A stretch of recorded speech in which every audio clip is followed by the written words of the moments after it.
للخير البرايا إكرامه كدناني شكر خير البرايا إكرامه كدناني أنك آلة كبار سبك كبار كدا أنت بالي كسالي جايا على كيركا يا سانا هيرا سوروك يا ما شكر خير البرايا إكرامه A'ouzou billahi minash shaitani rajim. Bismillahirrahmanirrahim. Chers téléspectateurs, assalamu alaikum wa rahmatullahi wa barakatuh. Vous êtes sur la toile de la MTA Africa et vous suivez un nouveau programme de Ciel Nouveau, dont les émissions ont pour but d'éduquer la masse sur la bonne pratique de leur religion en se prémunissant des traditions et coutumes qui s'y sont immiscées. Aussi, nous traitons des faits qui peuvent porter atteinte à la vie ou à la survie de l'homme ou à même de fissurer le tissu social, comme c'est le cas aujourd'hui où nous parlerons de la vie en couple. De ce que doit donc être la vie en couple, avec nos missionnaires, Ouattara Abdraman, formateur des Moualimines locaux sur le site de Madi Abad, et M. Chérif Mamadou, caïd du district d'Abidjan. Assalamu alaikum wa rahmatullahi wa barakatuh, chers invités. Wa alaikum salam wa rahmatullahi wa barakatuh. La vie de couple, ce que doit être la vie de couple, afin d'apporter une harmonie, c'est bien de cela que nous allons parler aujourd'hui. Alors, quelle est l'appréhension de la vie en couple en islam, missionnaire Ouattara? Ashhadu an la ilaha illallah wahdahu la sharika lahu wa ashhadu anna Muhammadan abduhu wa rasuluhu. Amma ba'du fa a'udhu billahi minash shaitanir rajim. Bismillahir rahmanir rahim. Alhamdulillah, nous vous remercions, M. Djabi, pour cette belle question qui concerne le couple en l'islam. Le couple en islam, d'abord, l'islam nous dit, lorsque vous voyez une fille ou bien un homme, tu ne la ramasses pas comme ça. Tu t'en vas d'abord voir ses parents. Si c'est OK, et maintenant, c'est à partir de là que ça commence. Parce qu'on ne peut pas fonder un couple entre homme et homme, ni entre femme et femme. C'est former un couple en l'islam, un homme et une femme. C'est à partir de là maintenant, tout commence. Merci bien à vous. Monsieur Chérif, quelle est l'appréhension de la vie en couple en Afrique? Merci, M. Djabi. Il faut dire que l'appréhension de la vie de couple en Afrique, le missionnaire a fait une très belle introduction du point de vue religieux. Dans la tradition africaine, il faut dire que la vie de couple s'est toujours passée entre l'homme et la femme. Pour étayer cela, pour illustrer cela, je vous ramène un peu à la charte du Manding qui date de l'époque médiévale, qui a régné dans tout l'empire Manding, c'est-à-dire une grande partie de l'Afrique de l'Ouest. Le mariage a toujours été célébré entre l'homme et la femme. Revenons à la vie moderne, à la vie contemporaine. Dans le code civil relatif aux droits respectifs des époux en Côte d'Ivoire, le mariage est célébré entre l'homme et la femme. Donc, pour me résumer, je dirais que la vie de couple, c'est une vie qui, à la base, est consolidée par l'homme et la femme. D'accord. On a observé qu'une fois que le couple est mis, c'est-à-dire que les gens se sont mariés, on observe assez de palabres, assez de discours dans le couple. Alors, quel est l'état de lieu réel dans la vie chez les religieux, missionnaire Ouattara? Alhamdulillah, après que vous avez fini de fonder un foyer, si il y a des disputes, donc monsieur appelle madame, puis les deux causent ensemble pour voir qui a piétiné qui a bafoué le droit de qui. En fonction de ça, vous pouvez avoir un terrain d'entente. Mais si chacun garde jalousement ce que ce soit la femme, l'homme lui a fait quelque chose, ça ne l'a pas plu, au lieu de s'exprimer, elle a gardé ça. Vous allez avoir toujours, elle a quelque chose dans la tête. Mais lorsqu'elle s'exprime, Son mari va dire, toutes mes excuses chérie, j'étais offensé, excuse-moi. Prochainement, Inch'Allah, je vais me contrôler. Vice versa.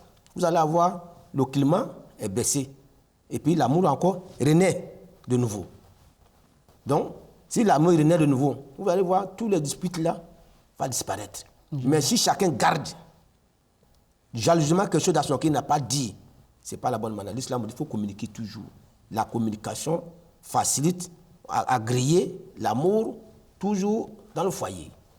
Mais est-ce que ces discussions sont avérées dans les communautés musulmanes? Bien sûr. Là, dans ce contexte-là, il n'y a pas communauté musulmane, communauté non musulmane. Voilà. Pas le mariage, c'est tout le côté, que ce soit côté musulman ou pas. Le dispute là, ça se trouve dans le côté musulman et ailleurs également. Donc on parle en général, c'est vrai, on parle de la religion, mais on parle aussi en général. Tout ce qui peut amener l'harmonie et l'amour dans le couple. L'islam tient compte de ça. Parce que c'est la seule religion au monde qui est venue pour toute l'humanité. Donc il ne donne pas seulement la leçon aux musulmans au détriment des autres. D'accord. Voilà. Alors, M. Chérif, quel bilan dressez-vous au niveau social? Ok, merci M. Diaby. Au niveau social, il faut dire que le tableau il est un peu sombre parce qu'au niveau des juges chargés des affaires matrimoniales au palais de justice d'Abidjan, il faut dire que le pourcentage des divorces ne cesse d'augmenter. Voilà. On se demande parfois, mais les gens vont se marier pour aller divorcer ou bien. Donc, cela nous inquiète parce que si le pourcentage de divorces augmente, ce qui veut dire que sur le terrain, il y a un travail à faire. Donc, cela sous-entend qu'il y a un manque de communication dans les foyers. On sent aujourd'hui que avec les nouvelles dispositions qui sont mises en place, chacun veut se prendre en charge. On voit une émancipation non comprise de la femme, ce qui met mal à l'aise l'homme, ce qui crée aussi des disputes au sein de la famille, ce qui met en mal la communication. Et du coup, on voit qu'il n'y a pas assez d'attente dans le foyer. Il n'y a pas d'attente dans le foyer. Chacun est libre, chacun se dit qu'il est libre de faire ce qu'il veut. Donc ça met vraiment en mal la société. Monsieur Abdraman, à entendre M. Chérif parler, le tableau n'est pas religieux. Alors, que fait les religieux pour appuyer l'harmonie dans le couple? Alhamdulillah, les conseils que la religion en général donne aux religieux, parce que le mariage est un contrat bien précis et c'est un contrat pour toute la vie. Ça ne se limite pas à quelques jours ou quelques mois, c'est toute la vie.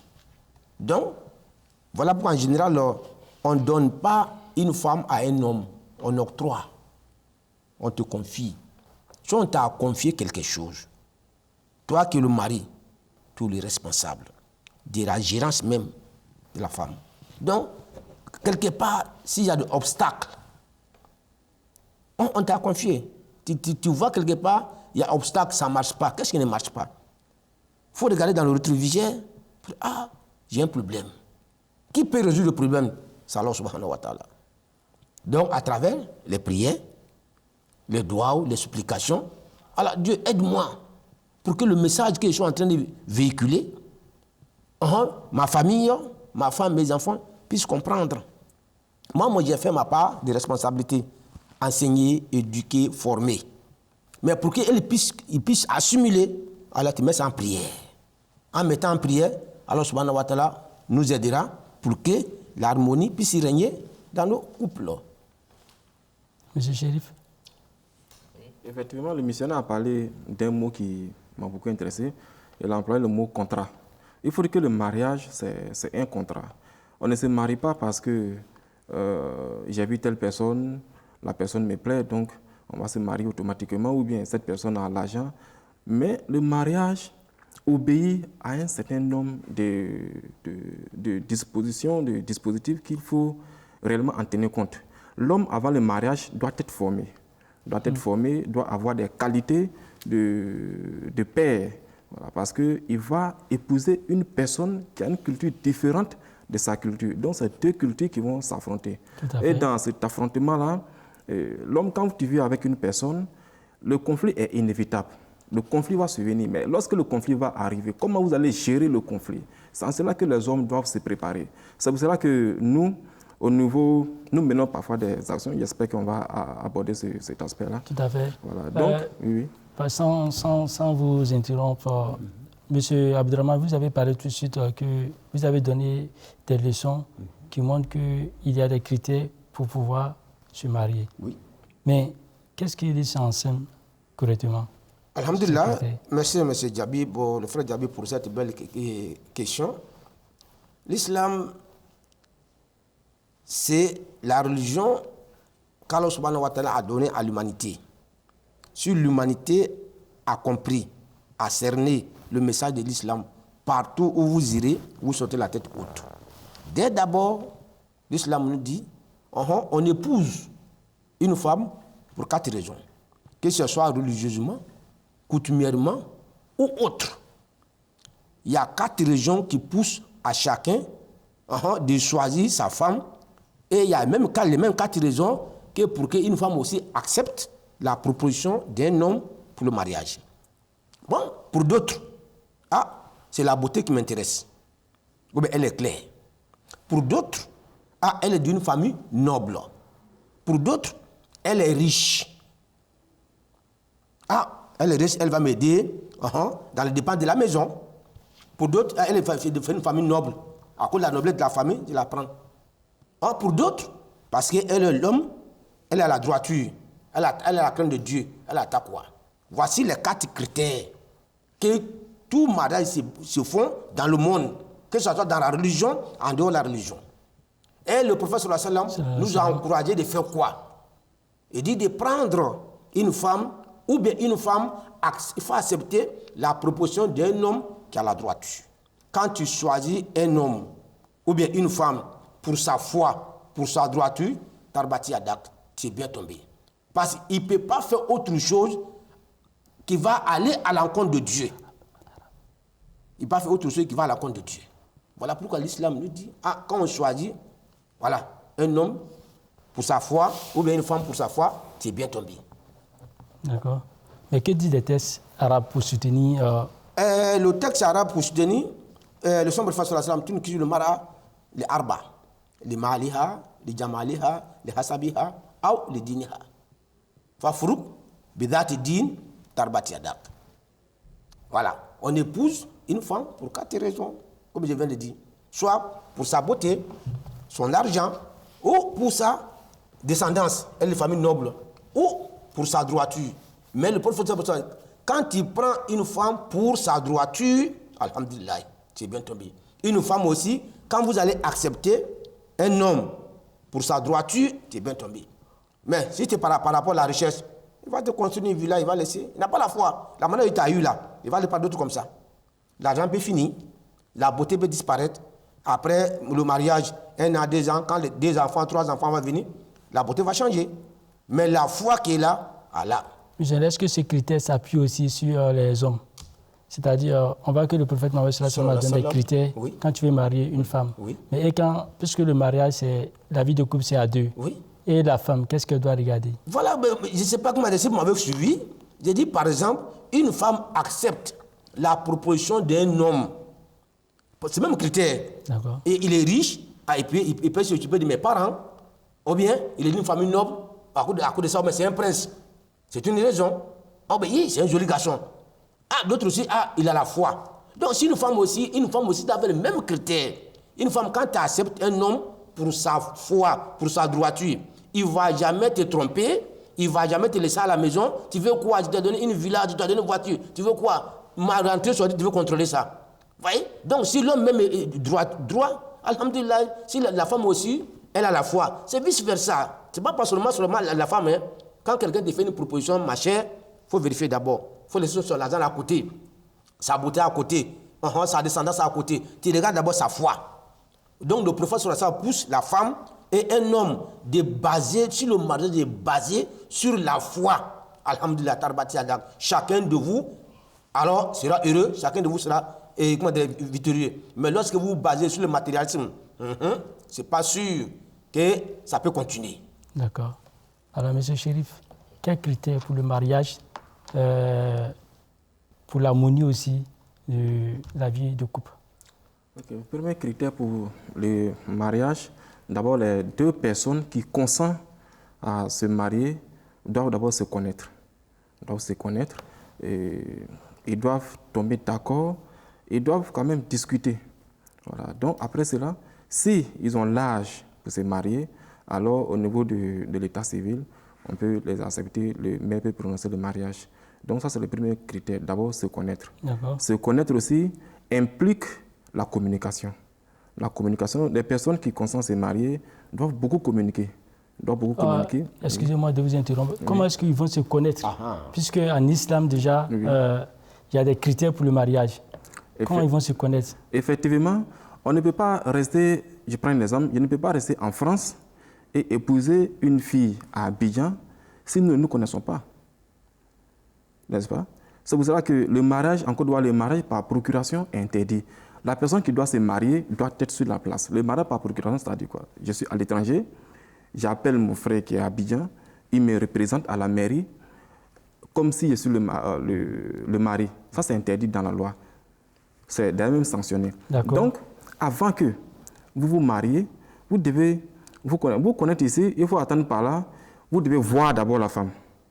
Vous devez voir d'abord la femme, voilà, si elle vous plaît, voilà, vous discutez, si vous tombez d'accord, là, vous engagez le processus de mariage. Voilà. Donc, tout simplement, ça n'a pas. Parce que quand on dit, parfois dans nos sociétés actuelles, quand on dit se connaître, on a parfois l'impression, on se dit non, il faut forcément il faut qu'il y ait des relations intimes. Voilà. Ça, je ne parle pas de ça. Voilà, je ne parle pas de ça, mais se connaître, il faudrait que les deux personnes, ils doivent savoir avec qui j'ai affaire, avec qui je vais signer mon contrat de mariage. Parce que le mariage, c'est un contrat. Le contrat, c'est un contrat qui obéit à des clauses, n'est-ce pas? C'est pour cela que le jour du mariage, monsieur le maire va lire les 5 articles qui régissent le code civil du mariage ivoirien. Et il va vous dire, est-ce que vous acceptez? Vous-même, vous dites oui, on accepte. Vous signez. Donc, c'est à ce moment-là que le maire prononce le mariage. C'est lorsqu'il y a un problème au niveau de ces clauses-là qu'on peut passer à autre chose, bon, soit le divorce. Mais le sujet, ce n'est pas sur le divorce. D'accord. Missionnaire Ouattara, la manière dont Chérif vient d'énoncer la procédure de mariage à l'état civil, est-ce que cela fonctionne comme ça en islam? Bien sûr. D'abord, comme je disais tantôt, quand tu vois une femme ou bien un homme, voilà, tu peux d'abord aller, même le cas c'est le cas arrivé au simple prophète sallallahu alayhi wa sallam. Voilà. Il a dit, l'homme va regarder la femme, si elle te plaît. D'accord. Voilà, la femme aussi, il regarde l'homme, parce que le Coran nous dit, celle que tu aimes, et celui qu'elle aime. Voilà. Physiquement, si ça te plaît. Alhamdulillah, le reste maintenant, vous continuez. Est-ce que vous étudiez, comme le frère Chérif vient de dire, l'étude, ou bien comment se connaître ici, c'est savoir est-ce qu'elle comprend bien la religion. Voilà, de temps en temps, vous causez avec lui. Voilà, comment elle parle, comment elle prie. Tout cela, on appelle ça connaître la personne. Voilà pourquoi pas trop précipiter. Tu l'as vu aujourd'hui seulement sur le net, et puis 1 mois, 2 jours, 3 jours, on va se marier. Non. Voilà pourquoi, comme j'ai parlé, par exemple, par rapport aux 4 critères. Si elle est d'une famille noble, bien éduquée, ça te facilite la tâche. Voilà. Parce que tu vas dire que les éducations que les parents vont donner à cette femme-là, ça me facilite. Voilà. Donc, se connaître, c'est pour étudier. Voilà. On doit s'étudier pour voir réellement si ça va. Et puis, maintenant, la meilleure manière d'étudier, c'est de demander à Allah subhanahu wa ta'ala, c'est de faire l'istikhara pour voir si vraiment elle est bonne pour moi et également si il est bon pour moi.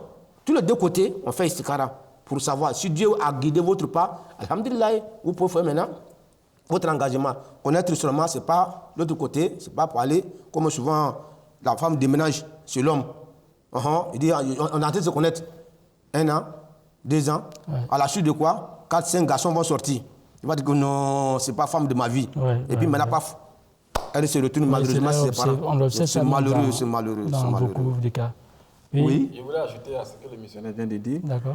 Il y a aussi un aspect qu'il faut aborder, parlant de vie de couple, implique aussi la présence des enfants. Oui. Voilà. Donc, tout j'allais en venir. Ok, d'accord. J'ai voulu même vous poser la question, quelles répercussions cela peut avoir sur la vie des enfants? D'accord. Pour des familles déjà en difficulté. Ok. Ok. Pour ce qui est des répercussions au niveau des familles déjà en difficulté, nous le sentons déjà au niveau même du ministère de la Justice. Il y a beaucoup de plaintes voilà, à ce niveau-là. C'est pour cette raison que lorsque le dossier arrive au niveau de la conciliation, ils font appel à des structures qui sont en charge. Mais il faut dire que si la communication, moi je reviens un peu sur la communication, si la communication n'est pas de mise au sein d'un foyer, au sein des personnes qui se sont mariées, vous voyez que ça crée beaucoup de problèmes à la famille parce que il n'y a pas d'entente à la maison. Il n'y a pas d'entente à la maison, monsieur, madame ne s'attendent pas. Les enfants, quand ils sont là, les enfants sont dérangés. Ils vont quitter le foyer, la maison familiale pour aller regarder la télévision chez le voisin. C'est qu'il y a quelque chose qui ne va pas à la maison. La vie de couple doit être un exemple. Une vie de couple doit être une vie qui séduit. C'est-à-dire, vous devez être un exemple pour les autres. Parce qu'on dit que les enfants sont des imitateurs nés. De la manière où vous vous comportez à la maison, de la manière que la femme respecte son mari, c'est comme ça sa fille va se comporter dans son foyer. De la manière que l'homme prend soin de sa femme, les petits cadeaux au niveau des prières, l'attention qu'il porte à sa femme, l'enfant il est assis, il voit, il enregistre tout ce que son père fait. Et c'est une leçon. On n'a pas besoin de le faire asseoir pour dire voilà comment il faut traiter sa femme, mais à travers le comportement de son père, il est encore enfant, mais il est déjà un père en action. Oui. Voilà. Un père en devenir, plutôt. Il est un père en devenir parce que quand il sera père, il sera un père maintenant en action de ce qu'il a appris de son père. Donc, il faut beaucoup insister sur la communication et puis l'attendre. Parce que si cela n'est pas fait, les mêmes choses qui se sont répétées au temps de son frère, à 99%, ça va se répercuter dans sa vie. Tout à fait. Monsieur Abdraman Ouattara, on voit les foyers polygamiques. Est-ce que c'est un exemple en Afrique? Pour certains foyers polygamiques, c'est un exemple en Afrique. Parce qu'on voit que le monsieur peut marier 4 femmes et ces 4 femmes-là habitent la même maison. Voilà, cela forcément va entraîner un désordre au foyer. Oui, alhamdulillah, on appelle ça la salade. Mais souvent, si on a su gérer, ça n'amène pas de problème. Mais si on n'a pas su faire, si on a su gérer, c'est-à-dire, par exemple, toi, tu es un polygame. Normalement, l'islam te dit, il faut les mettre. Chacune doit être à l'aise de ce côté. Voilà pourquoi se conditionner. Pas parce que j'ai l'argent, il faut les mettre ensemble. Non, se conditionner. Si, alhamdulillah, si les conditions sont là, pour que tu puisses prendre jusqu'à 4 femmes, il faut que chacune doit être à l'aise de son côté. Pour une raison ou quelconque, tu n'as pas pu les mettre séparément. Ils sont tous, tu as 5 pièces. Chacune est dans sa chambre et toutes les femmes-là partagent le même salon. Si toutes les mêmes femmes-là partagent le même salon, souvent, il y a des choses qui peuvent venir. Toi qui es le maître, toi qui les as mis ensemble, toujours il faut être juste. Il faut donner toujours des bons exemples. Voilà, quand tu es juste, tu donnes le droit à chacune. Et aux enfants aussi, chacun aussi a son droit. Celui qui a tort, il faut que tu lui dises, tu as tort. Devant tout le monde. Voilà, celle qui a raison, voilà, en tout cas, que ce soit au niveau des enfants ou bien au niveau des femmes, la personne qui a apporté une bonne moralité, une bonne chose, on encourage. Oui. On l'encourage, on le félicite pour donner des leçons aux autres. Alors la personne aussi qui va dérober, alors automatiquement, ensemble, il ne faut pas faire ça en cachette. Alors en faisant ensemble, prochainement, il ne faut plus faire ça encore. Voilà, pour que d'autres puissent voir, l'autre, mon grand frère a fait, voilà ce que papa a fait. Ou bien la femme l'autre, ma co-épouse a fait telle chose, voici ce que mon mari a fait. Donc, sur le mari qui est le centre. Voilà, c'est un gouverneur. Donc, si tu es un gouverneur, il faut savoir gérer. Ou bien comme un capitaine. Ou bien un général. C'est la notion de la justice. Voilà. En fait, du mari. Tout à fait. Donc, si tu dérobes un peu, tu ne peux pas. Quand d'abord, tu as fait un faux pas envers une, si deuxièmement a fait la même chose, tu ne peux pas réagir. Parce que l'autre l'a fait, tu n'as pas réagi. Elle aussi, elle va faire la même chose. C'est la même chose quand un enfant aussi fait des bêtises, si tu fermes le jeu là-dessus, l'autre aussi va faire la même chose. Voilà. Donc, en faisant la justice et en partageant les choses justes, vous allez voir. Et puis toujours, tu mets ça en prière pour que Dieu puisse t'aider. Chez Nano nous a donné cet enseignement-là. Souvent, tu peux passer le message, ça ne passe pas. Tu pries Dieu, Dieu, c'est toi qui m'as permis d'avoir toutes ces femmes-là. Aide-moi à les gérer. Voilà. C'est vrai, tu vois, tu as une bonne volonté. Souvent, la faiblesse, la chair est faible. Donc, la faiblesse de la chair, souvent, ça ne peut pas agir sur toi. Donc, en mettant en prière, Dieu peut t'aider à gérer tes troupeaux. Est-ce que c'est une obligation pour un homme de marier 4 femmes? Parce qu'il y a certains qui le font parce qu'ils disent que c'est dans le Coran. Est-ce que c'est une obligation? Non. Bon, c'est pas si c'est à moi, la question s'adresse. Oui, c'est à vous. Oui. Ce n'est pas une obligation, c'est conditionnel. C'est un remède, c'est une solution qu'Allah subhanahu wa ta'ala a donné. Mais le Saint-Coran qui est là, on dit que c'est un livre universel, une religion universelle, un prophète universel. Si Dieu n'a pas donné de solution au Saint-Coran, au cas où un homme est obligé d'épouser plusieurs femmes, comment tu vas faire? Donc c'est un remède, c'est une pharmacie. La polygamie, c'est une pharmacie. Dieu dit que dans telle situation, dans telle société, ceci ça arrive, voici comment l'homme peut s'en sortir. Je prends exemple. Tu as marié une femme, malheureusement elle est tombée malade. Elle ne peut plus jouer son rôle conjugal. Il faut la divorcer. Aller prendre encore une nouvelle, c'est un crime qui est méchant. L'islam dit, malgré qu'elle ne peut plus jouer son rôle conjugal, garde-la. Voilà, l'islam te permet maintenant, tu peux prendre une pour résoudre ce problème-là. Voilà, ce sont des solutions. Mais ce n'est pas parce que j'ai les moyens, il faut les mettre ensemble. Non, ce n'est pas par rapport aux moyens, c'est par rapport à certaines situations. L'islam est au social. De nos jours, quand on dit dans une guerre, il y a 1000 morts. Ça veut dire qu'il y a 1000 veuves. Oui. Si chacun veut se contenter avec une seule femme, les 1000 femmes, là, ils ont fait quoi à la nation? Oui. Ils ont fait quoi à la nation? C'est leur mari qui allait braver les fusils et puis pour sauver la nation. Qu'est-ce que l'État fait pour ces femmes-là? L'islam a trouvé la solution. Voilà. Si ce cas arrive par accident, donc partagez ces femmes-là entre les hommes pour les soulager. Donc vous voulez dire que c'est les conditions qui amènent, qui doivent amener les gens à prendre 2 femmes, 3 femmes, 4 femmes. Tout à fait, les conditions. Et non pour un simple plaisir. Non, pas bon. Alors, M. Chérif, comment apporter l'harmonie dans le couple? Ok. Bon, je reviens rapidement sur le cas de la polygamie que le missionnaire a abordé. Et il faut dire que la polygamie dans le passé, c'était bien vécu par nos parents. Nos parents, nos pères, nos ancêtres. Ils avaient beaucoup de femmes, plus de 4 femmes, d'autres avaient 10 femmes, les rois. Mais quand tu arrives à la maison, tant qu'on ne te dit pas que tel enfant cet enfant est l'enfant de telle femme, tu ne peux pas savoir parce qu'il n'avait pas de distinction. Le monsieur, il était là au milieu de ses femmes, il était diplomate, il était un négociateur, un médiateur, il était un père pour ses femmes. Donc, la justice régnait, ça faisait qu'il n'y avait pas de problème au sein des foyers. Mais aujourd'hui, on voit que c'est carrément le contraire.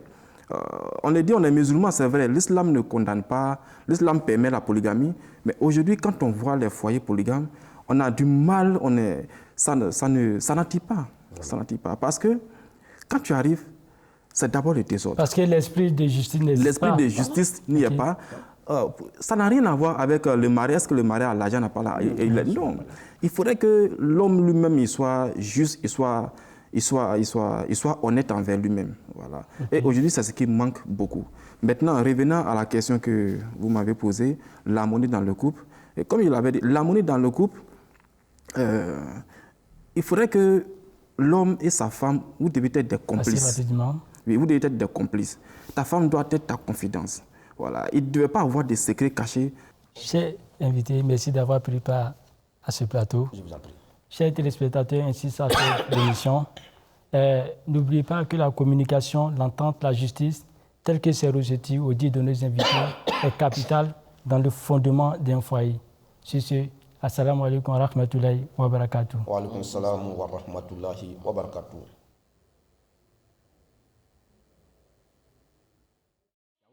للخير البرايا إكرامه كدناني شكر خير برايا إكرامه كدناني أنك آلة كبار سبك كبار كدان دبالاي كسالي جايا على تيركا يا سانا هيرا سوروكي ياما شكر خير برايا إكرامه